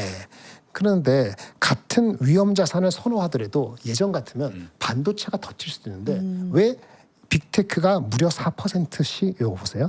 마소, 알파벳, 아마존이 4%고 메타까지 오늘 6%까지 올랐어요. 그러니까요. 근데 반도체 그 속수는 어디 갔지? 속수는 1%. 네. 이것도 막판에 오른 거지. 계속 마이너스였어요. 맞아요. 그리고 반도체는 메모리는 아예 마이너스 3, 4% 시작했어. 마이크론 보실래요? 마이크론이 마이너스 3, 4% 시작하다가 간신히 플러스 된 거예요. 뭐 시간에 조금 더 올라갔지만 샌디스크만 올랐죠. 맞아요. 하이닉스는 마이너스에서 벗어나지 못했고 뒤에 올라갔고 그냥 플러스네. 그러니까 뭐냐면 삼성 하이닉스 요거 비교하면은 우리가 하이닉스 삼성전자가 오를 수도 있고 안 오를 수도 있고 두 가지였어요. 그렇죠. 뭔 얘기야? 그러니까 처음부터 많은 올라갈 때 따라가면은 우리가 역행하는 거야. 그러니까 미국이 오른 거는 반도체가 오른 게 아니라는 거죠. 그러면 얘네가 오른 거는 뭐 때문에 리스크를 테이크하겠다. 분위기가 좋아서 4.7이 아니었어. 이것 때문에 오른 거에다가 근본적으로는 이런 거죠. 이렇게 시각이 아직까지는 이게 미국이 좀 우세한 것 같아요. 우리는 그렇게 보지 말고 좀 봐줘. 제가 설명드릴 때 이렇게 얘기를 할 텐데 아직까지는 그런 것 같아. 자, 대표적으로 빅테크의 알파벳을 얘기합시다. 알파벳 나쁘게 봤다가 아니야. 아마존 얘기하는 거 보니까 회수하겠어. 그렇죠. 그래서 투자된 돈을 알파벳이 네. 첫날 빠지는 걸 다 말아 올렸잖아요. 다 맞아요. 올랐어요. 얘네는 지금 플랫폼 회사다. 그러니까 결국은 돈 버는 거는 앞쪽에 없던 클라우드 포함해서 얘네들이 돈 버는 거다. 그 다음에 임대료, 아까 저 네비우스 얘기했잖아요. 우리 얘기한 거. 네비우스. 그거 마진이 우리보다 훨씬 적죠. 근데 이거는 승수 효과가 앞으로 이제 시작이다. 이렇게 바라보는 시각인 것 같아요. 미래의 현금이 이제 초창기 계약권들이 지금 낮죠. 낮아가지고 이게 3년이 다 되면 재계약하면 더 올라가. 재계약이 하반기 하면 이게 거의 가격이, 한 두세 배. 네. 제가 어저께 말씀드린 그거죠. 예. 만약에 그렇게 하면 오픈AI나 이런 쪽이 자가를 전가시키는데 빅테크 업체들이 그런 계약을 5년짜리 맺고 3년에 회수할 수 있다라고 하니까 회수가 된다 그러니까 아마존이 알파벳이 일주일 전에 마이너스 프리캐시 프로 된 거 아마존 한 거 별 관계 없다. 미래가 좋으니까 확 간 거예요. 맞습니다. 그러면 결국은 추가적으로도 나중에 그렇게 되면 결국은 메모리 업체한테 공급 달라고 할 것이고 계속적으로 그러면 캐펙스 타니까 우리도 언젠간 따라가겠지 하는 게 맞는데 네. 뷰가 얘네는 플랫폼 이제 일로 간다. 아. 여기는 결국은 반도체는 공급의 증가율이든 반도체 가격의 증가율이 정점은 아직 안 왔지만은 둔화되는 건 시간 문제 아니냐. 그게 올해냐 내년이냐 내후년이냐 이 문제일 뿐이다 하니까 배지를 확 간다. 거기에 이제 헤지펀드 포함해서 이런 그 공매도 세력의 이 수급까지 요 상태가 이젠 2-3개월 전에는 이런 스토리였는데 지금은 이게 받아들여져서 고착화는 아니고 그게 확 들어온 것 같아요. 그렇죠. 근데 설사 사이클이 그렇게 되더라도 예전처럼 가격이 30% 50% 빠질 것이냐 제가 계속 그거는 저는 아니라고 보지만은 아무리 해더라도 사람들이 이렇게 하니까 밸류를 탁 떨어뜨려 놓은 상태에서 다른 거 가고 나서 천천히 올리려는 그런 속셈이 있으면 주가가 올라갈 때 각도를 잘 모르겠는. 그러니까 메모리 업체의 가치가 낮아서 단정하기는 어렵다. 네. 근데 그거하고 밸류에이션을 4배 간 거를 바로 7배 올려주느냐. 이거하고는 순서하고 속도하고가 우리가 어찌할 수 없는 것이 여실히 드러났다는 측면이 조금 안타깝다. 이렇게 많이 안타깝다. 이렇게 확인하려고 하는 심리가 좀 있는 거죠. 지금. 네. 임대 사업이 승수가 더 빠르다. 그렇죠. 그러니까 그 밸류를 15배 준 걸 20배 주고 우리는 4배에서 6배 가는 거 좀 기다려봐. 뭐 이런 식으로 하면은 수급도 꼬였으니까. 또 알파벳은 TPU도 외부에다 파는 것도 이제 조만 본격화되고 있으니까 뭐 내년부터 들어가죠. 내년부터는 200억 달러 이상씩 찍힌다고 하니까 아마존도 그렇고 그래서 이 외부 판매가 생각보다 또 클라우드 이쪽 관련돼서 흑자 전환을 캐시플로우를 훨씬 더 좋게 만들어줄 거다라고 다들 보시는 분도 있더라고요. 그렇죠? 그것도 있지 않았어요? 창신 메모리가 창신 두 번째 메모리 공장을 지어서 생산량을 늘리면 이거 어떻게 되는 거야? 이래서 마이크론이 좀 더 마이크론이 아침에 시작한 거 아까 말씀드렸잖아요. 아침에 우리가 빠진 것도 그 마이크론 똑같은 거예요. 그래서 마이크론이 못 가고 ADR이 못 갔기 때문에 한국의 삼성전자 하이닉스도 그렇다가 4% 빠지는 과하지만은 2-3% 빨리 쉽게 올라가지 못하는 오늘 상황이었다고. 그러니까 그걸 눈치를 채니까 수급이 바로 아까 테마 원전도 건설도 하니까 빨리 가고 바이오도 가는 거예요. 그리고 미국의 금리 인상은 쉽지 않거든요. 당분간. 그러니까 이쪽에 잠깐에도 그 잠깐에 1주가 됐던 2달이 됐던 1달이 됐던 가는 거예요. 그러니까 미국은 빅테크가 편한 거고 수급이 크고 근데 우리는 다른 쪽에 갈 수급이 많지가 않기 때문에 이게 확 움직이면 이쪽 섹터가 한 4% 5% 그냥 올라가는 거지 1-2%가 아니고. 그러니까 바이오도 갑자기 확 올라가는 그렇죠. 이유 없어요. 3% 갈 때 5% 가는 거는 이쪽에서 빼는데 이제 받아줄 곳이 한 군데가 아니고 삼성전자 한 빼면은 이쪽엔 5개 나라에 있어가지고 탁탁탁탁 가주면은 주가 2-3% 올라갈 게 4-5% 가는 거예요. 아침에 눈치 빠른 사람은 그걸 탄 거고 그러면 삼성하이닉스가 3% 올라갈 게 아니었단 말입니다. 그러면 다시 돌아가서 3% 올라갈 게 이제 말도 안 되는 소리냐. 왜 갑자기 마이너스가 3% 됐냐 이거죠. 아까 창신 메모리 얘기했는데 그거는 과한 거다. 과한 거죠. 이렇게 말씀드리는데 창신 메모리가 첫 번째 뭐 LPDDR6를 개발했다 나왔어요. 그거 뭐 했다고? 개발한 게 아니고 개발 단계 지나갔다 그랬어요. 하이닉스는 이미 됐고요. 양산 스케일 올해 하반기 돼 있고 삼성하고 마이크론은 그걸 굳이 얘기 안 했어요. 그 수요가 없기 때문에. 그래서 얘네들이 뭐 개발 들어갔다 그거 허풍이 아니고 별 의미 없고요. 다만 창신 메모리가 캐파가 한 30만 장인가 10만 장인가 잘 기억이 안 나는데 20만 장이죠. 네, 그거를 27만 장. 네? 27만 장. 20만, 거의 30만 장이지. 이걸 2배 늘린다는 거예요. 그래서 오늘 어저께 나온 게 베이징 공장이 하나 있고 뭐가 있는데 원래 베이징도 있고 뭐 샹하이도 하는데 베이징 공장을 하기 위해서 정부에 뭐 지원 요청하고 이랬다는 겁니다. 그런데 계속 얘기하는데 그 캐파를 실제 하는데 장비가 들어와야 되고요. 두 번째 일도 들어올 수가 있고요. 세 번째 걔네들도 HBM 하면은 HBM 하나 만들 때 D램이 3개씩 날아가요. 우리도 그래서 문제가 돼서 네. 캐파가 안 는단 말이에요. 캐파를 가동을 안 시키고 누구 말대로 생산을 조절한 게 생산을 줄인 게 아니고 구조가 바뀐 건데 주가가 내려가니까 뭐 또 우리가 일부러 감산해가지고 뭐 그런 얘기하시는 분도 계신데 그건 헛소리고요. 헛소리. 그리고 얘네들이 그러면 HBM 안 하고 얘네가 로우 파워 디램 낮은 것만 만든다면 그건 문제가 되겠죠. 근데 걔네들도 로컬리 중국 내에 수요가 있기 때문에 HBM 제품을 하나만 싸게 해갖고 내가 마켓 시어를 8%인데 20%를 만들기 위해서 다 죽여버리겠어. 이렇게 할 수 있는 게 아니란 말입니다. 그러니까 8%가 18% 되는 것도 굉장히 터프한 거고 누가 죽어서 내가 인수하지 않으나. 그다음에 장비도 그렇고 HBM은 새로운 게 있기 때문에 그렇게 될 수가 없어요. 근데 주가는 워낙 빠지니까 거기다 대고 다른 거 갈 거 있으니까 빅테크가 편하잖아요. 네. 그 15배 주는 거 20배 주는 거 25배 가는 게 편한 거야. 5배 된 게 4배 빠지면 이게 3배 갈지 모르고 네. 이래서 뒤집박죽 개판이 된 거다. 네. 이거는 넌 펀더멘트인데 그걸 눈치를 챘다면 빨리는 달라붙지 말아야 된다. 이런 생각을 가질 수 있는 거죠. 근데 괜찮아요. 크게 길게 보면은 오늘 뭐 약간 2, 3%더 주고 샀어도 괜찮은 건데 기분은 나빴겠지. 오늘 삼성전자 하이닉스 아침에 사신 분들은 이렇게 말씀드릴 수 있겠습니다. 그렇죠. 알겠습니다. 정리가 북경에 공장 짓는 건 다 알고 있던 얘기인데 그리고 검토 단계다 뭐 이런 그렇죠. 근데 이따 상황이고. 이슈가 계속 나올 겁니다. 왜냐하면 네. 미리 얘기할게요. 원래는 창신 메모리가 임팩트가 별로 없다고 보는 게 맞는데 반도체 에너지 때 그 별 신경 안 쓴 게 아까 그런 허들이 있기 때문에 쉽지 않다는 거 알고 있었고 창심을 상상하더라도 그거 그런데 자꾸 주가 빠지고 우리가 맞으면 이런 난리를 뻐겼는 건데 원래 신경이 쓰이는 건 YMTC 낸드예요. 그게 4, 4분기에 상장한단 말입니다. 네. 근데 그때 4, 4분기에 반도체 가격이 어차피 둔화되는 시점일 수 있다고 보는 가장 올해의 크리티컬한 포인트가 4, 4분기였는데 그리고 그게 들어오면 그건 HBM도 없고 하니까 상대적으로는 조금은 수월하다고 보는 것이 들어오면은 그건 신경 쓸 뻔했어요. 근데 그것도 사실 다른 이슈가 있는데 이걸 이렇게 신경 쓰는 거 보면은 침소봉대의 끝판왕이 나고 있다. 지금 이렇게 저 지금 뭐 기사 쓰기에는 가장 좋으니까 그게. 그러니까 YNTC 나올 때도 계속 그런 기사가 야금야금 한 번 안 냅니다. 왜? 자기네들 이해간 게 있으니까 그거 갖고 롱숏 하는 애들이 있으니까 당연히 안 그러겠어요? 네, 그렇게 하는 거 그런 뉴스가 빈번할 거다. 네, 그런 뉴스 때문에 그 뉴스 때문에 팔거나 그러는 건 아니다. 네. 라고 말씀드리겠습니다. 4분기면은 뭐 요 뉴스 양쯔 메모리 그 상장 전에도 계속 이런 얘기들은 그, 이제 나올 텐데. 뭐야 우리 센터장님 말씀하신 것처럼 네. 장비를 지금 우리 장비단이요 되게 힘든 게 한동안 장비가 엄청난 쇼티지다 그래가지고 막 어플라이드 머티리얼즈 막 신고가고 말했었잖아요. 우리나라도 장비주도 엄청 올라가고 그러다 지금 최근에 6월달에 조정, 7월달에 조정 엄청 많이 받았는데 지금 TSMC 그러니까 한마디로 파운드리 업체들 그러니까 삼성전자, TSMC, 인텔 이게 파운드리 업체들 포함해서 메모리 업체까지 동반해서 이렇게 거대하게 엄청난 규모로 지금 증설하는 경우가 처음이에요. 그러면 이 장비는 어떻게 다 감당하죠? 그래서 중국까지 갈 장비가 있을까 이런 얘기도 좀 나오고 있으니까 너무 창신 메모리 그 베이징에 텄다고요. 장비 없어가지고 그 가동 못할 수도 있어요. 근데 그래서 이제 뭐 마이크론도 마이너스이다가 플러스로 마감이 된 거고 우리 시장도 비슷하게 마이너스이다가 플러스 됐고 뭐 이런 흐름들.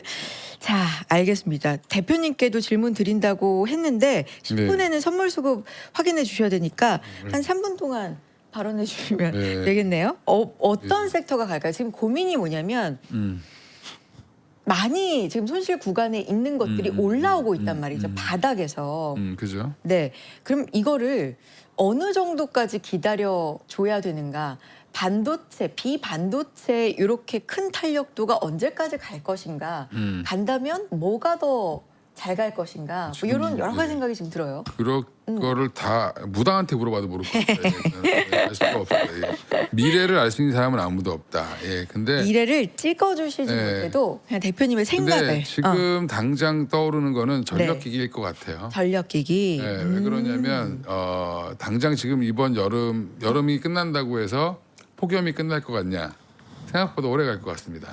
예, 그리고 이번에 유럽이 엄청나게 폭염을 맞아서 되게 고생했잖아요.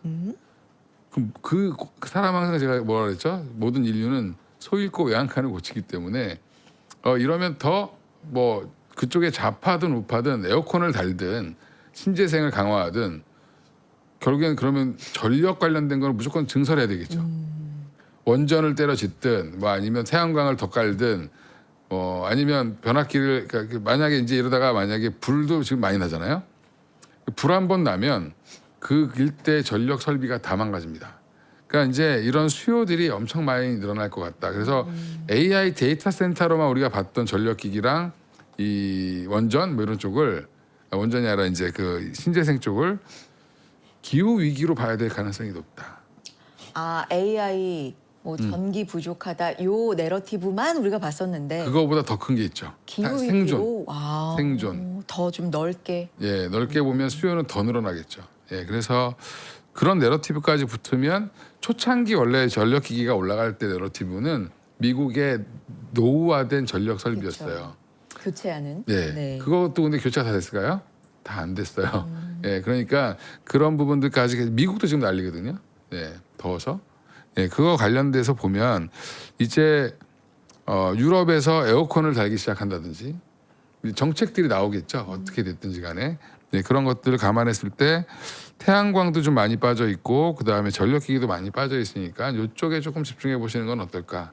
원전도 마찬가지고 그렇습니다. 예, 그러니까 전력을 생산하는 것과 분배할 때 들어가는 모든 이런 토탈을 한번 보시는 게 예, 당장 좋을 것 같아요. 예. 그러면 쏠림은 완화가 사실 하루만 이렇게 나왔으면 오늘 하루짜리인가 했을 텐데 한 이틀 이렇게 8월 들어 지속이 되니까 확실히 전자닉스 일변도였던 이런 쏠림에서 확실히 좀 확산으로 가나 당분간은 그럼 이렇게 유지가 되나 이런 생각이 들긴 하거든요. 이게 이번에 추세적인. 단일 종목 레버리지 ETF 하시던 분들도 돌아가겠죠. 어디로? 코스닥으로 고향으로 리턴 3천만 원을 현금을 놔두고 어떻게 주식을 합니까? 그분들이 3천만 원도 해야죠.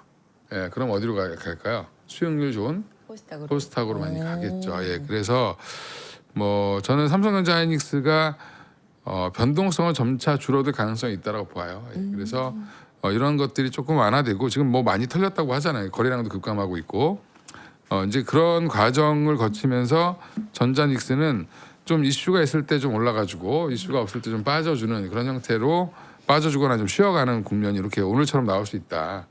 예, 그러니까 우리가 생각하시기 말하던 바랍니다. 그리고 대표님이 말씀해 주시던 그 그림이잖아요. 급락하지 않고 급등, 한 1, 2% 내외로. 근데 그렇죠. 오늘 조금 더 예. 올라줬으면 뭐 한 3% 한 네. 장중에 한 뭐 3%까지는 뭐 하이닉스는 한 5%까지도 갈 수 있고 그렇게 가면서 다른 예, 쪽으로 예, 수급이 예, 예. 옮겨가는. 기존에 보면 원래 하이닉스가 조금 베타가 크고요. 삼성전자가 조금 낮거든요. 그러면 삼전이 뭐 한 1, 2% 가면 하이닉스가 한 3, 4% 올라가고 이런 정도는 나올 수 있죠. 언제든지. 예, 근데 이제 지금 이쪽이 조금은 다소 이제 레버리지 상품들이 홍콩에서도 줄인다 그러잖아요. 지금. 그냥 배율을 조정한다든지 뭐 이렇게 한다고 하고 미국에서도 약간 좀 이제 약간 지금 이게 치드해졌겠죠.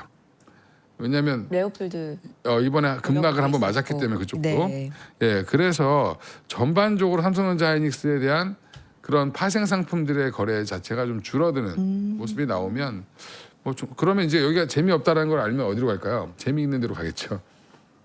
재미있는 데가 지금 많잖아. 지금 널브러져 있는 애들이 지금 올라오고 있죠. 바닥에서 예 대충 이렇게 예 다트로 아무거나 딱 던져가지고 그거 사셔도 10%에서 20%는 그냥 올라갈 겁니다. 최근 가격적으로만 보면 낙폭 과대 측면에서만 보면. 네. 네. 시총 상위 대충 이렇게 아무거나 찍어서 하나 사시면 10%는 그냥 나올 수도 있습니다. 지금 네 그렇습니다. 근데 그거가 시장 전체 분위기나 수급이 도와줘야 되니까 그렇죠. 선물 수급 좀 예, 한번 예. 볼게요. 네, 선물 수급은 안 좋은 것 같고 어제 외국인들이 그래요? 3조 넘게 팔았잖아요. 네. 이거부터 예 볼게요. 얘네가 그럼 이익을 봤을까요? 손해를 봤을까 오늘? 와. 올라갔겠죠. 그죠? 그러니까. 올라갔으니까 이익이 아니라 손해를 봤겠죠. 그죠? 어제 사는 것만 보면 그러면 어떻게 해야 돼요? 물타기 해야죠. 네, 더 팔았습니다. 6,585억. 어제에 비하면 얼마 안 되는데 일별로 보면 어제 3조 8,500억 팔았으니까 두 합해서 4조 한 4천억 팔았네요. 예, 4조 한 4,800억 정도 팔았는데 뭐 그 전에 또 많이 샀으니까 요거는 저거는 코스피네. 선물 보여드릴게요. 선물은 비슷한데 3조 8천억 그다음에 6,500억 합쳐갖고 4조 4천억 되는데 지금 매도 포지션으로 바뀐 것 같아요. 예, 그러면 내일도 오늘이랑 비슷한 장이 나올 수도 있다. 오늘이랑 비슷하다는 건 올라가기도 애매하고 떨어지기도 애매하고 뭐 한 번 올리면 빼고 뭐 이렇게 됐죠. 코스피 쪽에서. 예. 근데 이제 예측하기가 어려워 이러면. 그렇죠. 그러니까 이런 것만 보고 또 내일 아랫방향으로 베팅하시면 어떨까 이렇게 생각하시는 분들이 있는데 그렇게 시장이 단순하지 않습니다. 미국 시장이 또 좋으면 일단 떠서 시작했다가 오늘처럼 뺄 수도 있는 거고. 예. 그러니까 여러 가지 경우의 수가 있으니까 근데 항상 부담이 있다 그러면 급등이 나오긴 어렵겠죠. 예. 누르면. 그러니까 삼전 닉스를 빠질 때 사면 반드시 오른다라는 공식이 상반기엔 있었는데 지금 아니죠. 그게 확실히 네, 조금은 시들해지거나 깨진. 그러니까 이런 경우도 네. 있어요. 외국인들이 매도 포지션이 많으면 네. 만약에 빠지잖아요. 미국 시장이 빠져서 내일 빠져서 시작하거나 아니면 장중에 쭉 빠진다 만약에 그러면 빠지면 이익이 나겠죠. 예, 그때부터는 이익 실현하면서 들어 올릴 수 있습니다. 예, 그러니까 이제 여러 가지 경우의 수가 있다. 그거는 이제 뭐 어떻게 하느냐에 따라 제가 외국인의 마음을 알 수는 없으니까 일단은 그러니까 요게 있으면 급등하기는 어렵다 이렇게 생각하시면 됩니다. 예. 무거우니까. 예. 알겠습니다. 갔다 왔어요 또. 네, 맞습니다. 대표님 갔다 왔어요. 네. 편하신 대로. 센터장님하고도 얘기를 나눠보고 싶어요. 근데 지금 이런 분들도 있을 수 있을 것 같거든요. 너무 지루했던 마이너스 폭도 너무 크고 코스닥 쪽에서 특히 네네. 이런 종목들이 조금 올라왔는데 네네. 이거 그냥 정리하고 장중에 전자닉스 좀 빠질 때 이쪽으로 옮겨갈까? 이런 생각을 하실 수도 있는 거고. 매일매일 그렇게 하면 계좌 녹을 것 같은데. 그러면 안 된다라는 쪽이시네요. 그러니까 왜냐하면 기본 프레임을 갖고 있어야 될 것 같아요. 제가 이제 한 일주일 열흘 됐는데 여러분들한테 그 아니라는 건 구독자들 먼저 얘기했지만은 여러분 말씀드렸어요. 안 들었으니까 그렇겠지. 새롭게 들어가신 분들은 현금 30에서 50%. 그러니까 잘할 수 있으면 30%만 가지고 더 이상 하지 말고 또 기회가 있으니까 잘하기 애매하고 남들 따라가는 정도면 50% 이렇게 됐고 30% 합시다. 나머지 70% 가지고 반도체 반, 넌 반도체 반. 어떻게 됐어요? 반도체 줄은 거네. 그렇죠. 반도체 시총 비중이 줄었다 해도 아직 50% 가까이 뭐 이렇게 될 거 아니겠어요? 근데 반도체 반하면 넌 반도체 반하면 이미 포지셔닝 말씀을 드린 거예요. 근데 이제 반도체가 줄으면은 이 반도체 줄은 거 나머지 30% 반도체 아닌 거를 어느 한 섹터를 가서 변압기 아니면 바이오 아니면 원전 아니면 뭐 소부장 아니면 뭐 이런 한 섹터를 반도체 애플 때 애플에서 이렇게 할 정도의 그런 섹터의 크기가 없어요. 그래서 복잡해졌어요. 골고루 해야 돼요. 좀 복잡해졌다. 당연하죠. 예전에 삼성전자 하니스만 딱 사면 그냥 갔는데 시장이. 이거를 줄이면서 일로 간다는 얘기는 뭐냐면 네. 그렇죠. 이쪽에 나름을 세워서 골고루 해야 되는데 어떨 때 이게 먼저 튀고 어떨 때 적게 튀고 어떤 뉴스가 있잖아요. 그걸 다 알아갖고 해야지 절묘하게 맞아 들어가는 거예요. 그래서 이제 한쪽이 튀면 이쪽에서 비중을 줄여서 그렇지. 또 빠지면 이걸로 넣고 이거를 리밸런싱을 계속 해줘야 그러니까 돼요. 이게 트레이딩 콜인데 네. 그러면 그런 거 말고 한 3개월 동안 갈 수 있는 거. 우리가 봤잖아요. 3개월 동안 논스톱을 가는 경우가 미쳐서 2차 있죠. 입에 없었으면 안 갔잖아요. 그렇게 보면은 8천 이상은 거품이라고 얘기하면 뭐하지만 너무 가파르게 간 측면이 2배 ETF면 그거 손본다는 얘기는 이제 앞으로 올라갈 때 어느 섹터도 그런 식으로는 못 간다고 봐야 돼. 네. 왜냐면 사람들이 아니까 오늘 반도체 말고 소부장도 그렇고 아까 말한 변압기도 그렇고 아까 방산도 그런데 많이 빠져갖고 주가가 안 비싸진 영역이 들어왔지만 여기서 딱 한 10%만 더 가보세요. 또 그렇게 만만하지 않은 주가로 또 그럴 거예요. 그렇죠. 그러면 네, 어느 네. 섹터가 먼저 가고 어느 섹터가 안 가고 가장 굶뜬 게 뭔지 아세요? 한 달 정도 제가 제일 먼저 생각한 게 반도체 약간 줄이면 먼저 하는 게 화장품이었는데 동시에 얘기한 게 화장품 섹터가 작기 때문에 많이 못 사요. 그거를 20% 30% 살 방법이 없어요. 그래서 웬만하면 다른 거 튈 거 있을까 해서 바이오도 보고 변압기도 보는 거고 이게 다 보고 있다가 이렇게 그걸 아침마다 오후마다 다릅니다. 근데 방송을 매일 아침마다 여러분들 만나지도 않잖아요. 그러니까 그 전달이 안 되는 거고 당연히 그런 거예요. 이렇게 복잡합니까? 세상이 그렇게 돼버렸어요.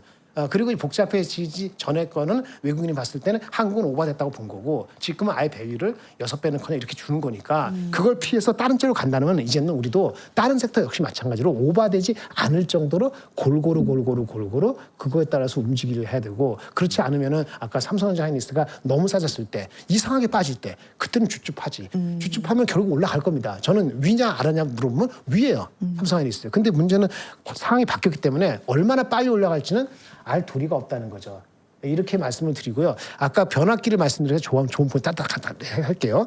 왜냐하면은 반도체 리스크는 지금 뭐 창심면에서 공급 사이드에 갑자기 리스크라고 하는데 공급자의 리스크보다는 전기. 수요적인 리스크가 있을 수 있어요. 그러니까 수요적인 리스크는 빅테크가 투자를 못한다, 안 한다는 건데 해결이 됐잖아요. 근데 걔네가 투자를 해도 안 되는 게 있어요. 네. 전기가 안 되면 안 되는 거야. 그치. 그리고 얼마 전에 텍사스주에서 무슨 얘기했죠? 내년도 회기년도에 그 판매세를 보조해 주는 걸 없애거나 확 줄일 수 있다. 그 데이터 센터 있는 업체들. 그러니까 앞으로 좀 잘 준비해 와. 내가 내년도 1월부터 회기에 검토해 보고 판매세가 얼마인지 아세요? 만약에 10억 달러 하면은 그러니까 8% 판매세가 지금 없거든요. 그거를 줄이냐 하냐 이런 걸 한단 말이에요. 근데 조건이 뭐냐면 네가 준비해.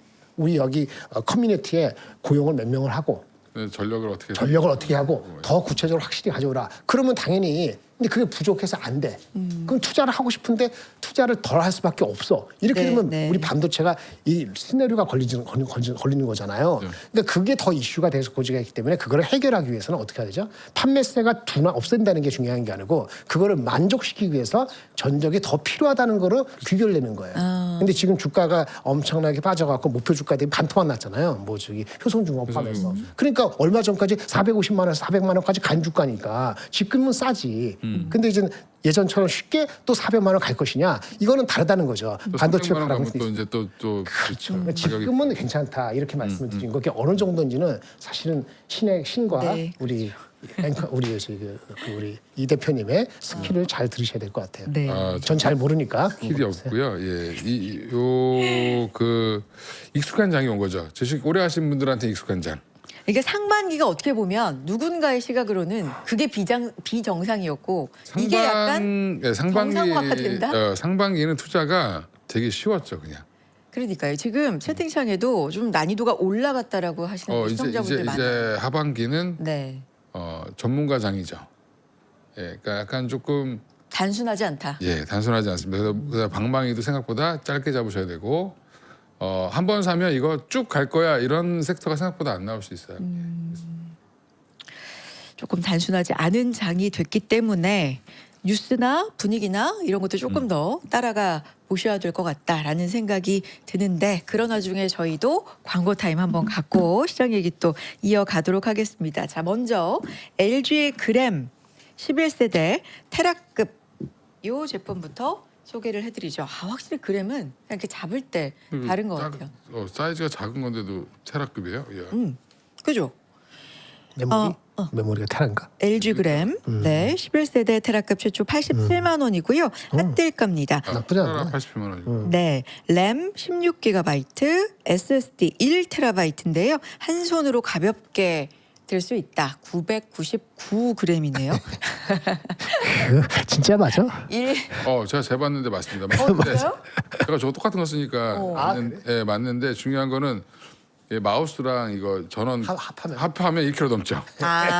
예. 요것만 또 그걸 재보셨구나. 네. 달아보신 거예요, 이게 무게를. 민감해요. 오. 그 900g 그때가 굉장히 민감하다고. 그게 저는 이제 가방을 메고 다니니까 이게 되게 그쵸, 그쵸. 예민해서 책 한 권만 넣어도 가방이 엄청 무겁거든요. 그럼요. 책한 거 큽니다. 예. 책을 안 읽으면 돼요. 네. 쓸데없는 얘기했습니다. 센터님 책 많이 읽으시잖아요. 전 책을 읽을 때 다른 거 다 뺍니다.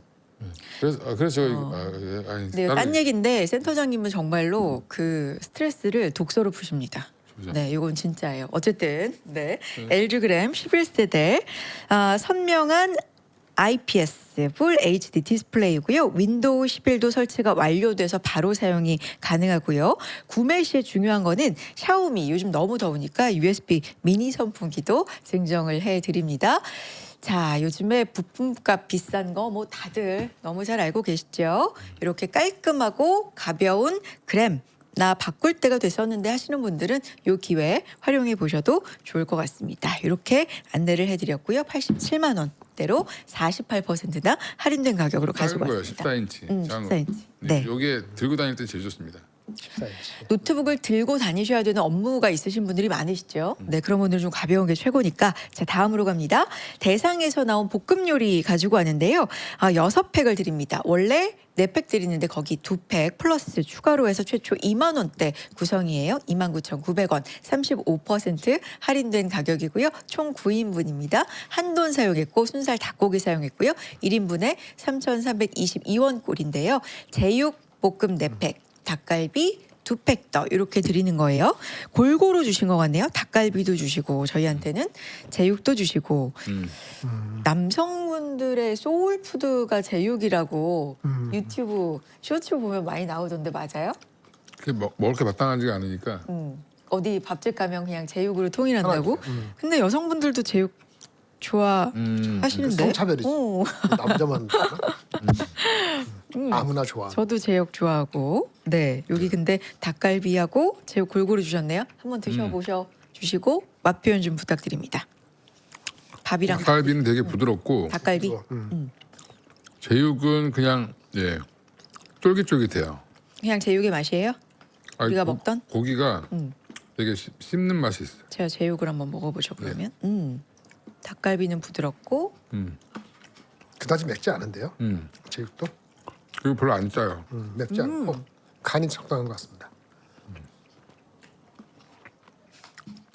이렇게 먹방 시간에는 살짝 1, 2초간 정적이 돌아서 그냥 제가 얼른 씹어야 되겠다라는 막 ASMR 정적을 그냥 받아들이세요. 읽을까요? 뭐 그거 뭐지 1분 동안 정적한 그 거 씹는 소리가 나가잖아. 2분도 아니고 잠깐 30초. 맛있네. 닭갈비 되게 맛있어요. 닭갈비 취향이 맞으시죠? 네. 맛있죠. 제육도 맛있어. 제육도 매콤한데 저는 맵진 않아. 근데 이게 맵지 않아요. 맵다 하고 매콤은 좀 다르잖아요. 매콤함은 느껴져요. 맵지 않고 매콤 맞습니다. 적당합니다. 제가 매운 거 못 먹는데 이거 전체 맵다. 알죠. 네, 괜찮아요. 쌀밥이랑 같이 주셨는데 궁합도 딱 맞습니다. 그래서 여름에 식사가 너무 귀찮다고 걸으시거나 아니면 시켜 먹으면 너무 또 돈이 많이 들잖아요. 이런 거 하나 쟁여두시고 편안하게 밥이랑 밥은 뭐 해두시거나 아니면 햇반 돌려서 간단하게 끼니 거르지 말고 드시는 게 또 건강한 비법이니까 관심 가져 보셨으면 좋겠습니다. 요즘에 거의 끼니를 여기서 한 끼를 해결하는 것 같아요. 계속 그죠? 잘 드셔야죠. 이게 간편한 게 해동 후에 볶아주면요 5분 만에 이게 완성이 되니까 그냥 진짜 간편하게 하니까 드시면 좋을 것 같아요. 빨리빨리. 밥 반찬도 되고 술안주까지 거기다 치즈 완벽한. 같은 거 얹어가지고 먹으면 되겠다. 이건 더 좋은데. 저 그림에 나오는 별도 것처럼. 구매 저거 별도 구매 저거 아무데나 사셔도 돼요. 자, 여기서 시장 얘기로 또 마무리를 할 시간이 돌아왔습니다. 저는 마음이 그래도 이렇게만 가져도 물론 전자닉스 갖고 계신 분들은 좀 아쉬우실 수도 있지만 전반적인 시장이 코스피에서 빠진 게 100개가 채 안 되고요. 뭐 코스닥은 1,500가가 올랐고 일단 못 올라간 종목들도 좀 골고루 올라주면서 전자닉스 빠지지 않고 뭐 이런 시장이 조금 이어지면 좋겠다라는 마음 개인적으로는 좀 있는데 어떨지 두 분 전략도 좀 세워주시면 좋을 것 같고요. 센터장님부터 들어볼까요? 그냥 유연하게 대처하실 수밖에 없을 것 같아요. 유연하게 그러니까 조금 너무 난이도가 과하다. 뭐든지 과하다 싶으면은 딴 사람들은 더 과하다는 걸 좀 먼저 반응을 할 수 있다. 그러니까 올라갔을 때 프로핏 테이킹하는 것도 그렇고 내려갔을 때 줍는 것도 그렇고 여러분 생각하는 것보다 더 그렇죠. 저 빠르게 움직일 수도 있거든요. 그러니까 예민한 그 촉을 세우고 만약 거래를 하루에도 뭐 몇 번 하신 분은 그렇게 해야 될 것 같고 다른 분들은 헷갈리면은 한 반 정도는 그냥 지수 ETF나 이런 거를 하나 어느 섹터가 갈지 5개를 다 고를 수가 없을 수도 있지 않습니까? 그런 분은 한 일정 부분을 지수 ETF를 중간에 많이 빠질 때 이렇게 해놓고 하는 것이 어느 한 섹터를 몰빵하는 것보다는 더 마음은 편하지 않을까 하는 생각도 갖게 됩니다. 오늘 밤에 스페이스X하고 AMD 실적이 또 발표가 되니까 오늘 밤에서 내일 넘어갈 때 뭐 이렇게 샌디스가 더 중요하긴 한데 AMD들 봐야 되겠네요. 예. 스페이스X도 이것도 이제 상장하고 첫 실적 발표고 스타링크 실적 뭐 어떻게 나올까 뭐 이런 부분들도 좀 주목이 되는 것 같은데요. 요거는 그냥 뉴스 차원에서 전해드렸고 일정 차원에서 예. 대표님 한 말씀. 네, 지금 네. 시장이 이제 난이도가 높아진다. 쉽게 생각하면 되게 쉬운 시장이고 어렵게 생각하면 한두 끝도 어려울 수 있는 게 삼성전자 하이닉스가 좀 약해지고 다른 종목들이 갈 때거든요. 그러니까 상반기에 너무 쉬웠던 거는 삼성전자 하이닉스 많이 갖고 계셨던 분들이 쉽게 수익을 낼 수 있는 시장이었죠. 네. 근데 지금은 조금 다변화되는 시장이 나오면 한마디로 다극화 현상이 일어나는 거죠. 그죠? 그래서 여기저기 이제 낙폭과대 종목들 중에서 올라오는 것들, 그 다음에 뭐 다시 실적 대비 너무 많이 빠져서 올라오는 종목들 여러 가지 나올 텐데, 그래서 제가 이제는 이제 하반기 이제 앞으로 시장은 물론 이제 내일 또 다시 뭐 삼성전자 하이닉스가 또 다시 막 가고 이럴 수도 있습니다만 큰 분위기로 봐서는 이제 포트폴리오를 잘 구성하시는 게 중요하다. 네. 그래서 현금도 일정 부분 들고 가야 되고, 그다음에 우리 6월달에 리밸런싱 때문에 우리 장 폭락하기 시작한 거 아시죠? 맞아요. 네, 그 리밸런싱을 우리도 해야 됩니다 이제. 그래서 그런 것들을 조금 잘 구성해서 포트를 잘 짜는 연습을 좀 하실 필요가 있다. 예, 그래서 요즘에 제가 구독 서비스에서 포트폴리오 전략에 대해서 지금 열심히 강의하고 있습니다. 포트가 좀 중요한 시장이 됐으니까. 그렇죠. 예, 그리고 왜냐하면 이제 아까 말씀해 주신 것처럼 네, 계속해 주세요. 그리고 그 섹터별로도 좀 공부가 좀 필요하죠 이제. 그렇죠. 예, 지금 초보자분들은 특히 뭐가 문제냐면 주식 오래 하시는 분들은 다 아는 종목을 얘기하는데 네. 처음 들었다는 분들도 많아요. 예. 그렇죠. 맨날 삼성전자 하이닉스 현대차 얘기만 들었으니까 네이버 이 정도만 들었겠죠. 예. 근데 이제 좀 작은 종목들 중소형주 얘기하면 전혀 못 알아듣는 분들이 생기기 시작했다. 근데 이제 그쪽도 어떻게 보면 필요한 지금 공략이 필요한 시기일 수 있거든요. 네. 그래서 그런 것들 조금 더 연습을 해야 되는 시기고, 제가 클로징 벨에서도 말씀을 좀 드리겠지만 이게 뭐 제약이 많겠죠 당연히, 그죠? 이게 뭐 다 이렇게 자세히 말씀드리기가 어렵잖아요. 네, 그런 것들을 좀 많이 하니까 관심 가져주시면 좋겠습니다. 구독 서비스 통해서 또 말씀해 이런 주신다. 거 홍보하려니까 되게 힘드네, 그죠? 근데 사실이니까 그쪽으로 조금 더 지금 맞습니다. 치중을 그래서 지금 네. 교육에 방점을 맞아요. 두고 있습니다. 그래서. 이번 주부터 해주고 계시는 예, 거잖아요. 예. 마침 또 시장이 포트가 굉장히 중요한 시장이 됐고 하니까 많이 관심 또 가져주시기 바랍니다. 자, 시장 이렇게 마무리 정리해봤고요. 두 분 오늘 여기서 인사 나눌까요?